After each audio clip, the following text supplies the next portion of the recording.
సమస్తమైన ఆధిపత్యమును, సమస్తమైన అధికారమును, బలమును కొట్టివేసి తన తండ్రి అయిన దేవునికి రాజ్యమును అప్పగించును. ఎప్పుడు? రెండో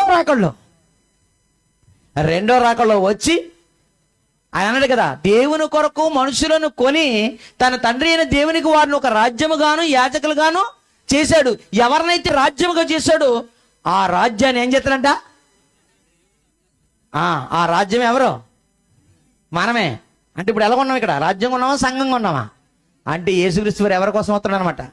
సంఘం కొరకు వస్తున్నాడు. ఆ సంఘాన్ని ఇదిగో రేపు పొద్దున్న దేవుని దగ్గర తీసుకెళ్ళి, తండ్రి భూలోకానికి వెళ్ళి 33.5 సంవత్సరాలు బ్రతికి 3.5 సంవత్సరాల్లో 37 బాప్తీసం తీసుకుని 3.5 సంవత్సరాలు అవమానాలు, నిందలు, బాధలు, దెబ్బలు, కొరడా దెబ్బలు అన్నీ భరించి ఇదిగో ఇంతమందిని నేను సంపాదించాను, నీకోసం కొన్నాను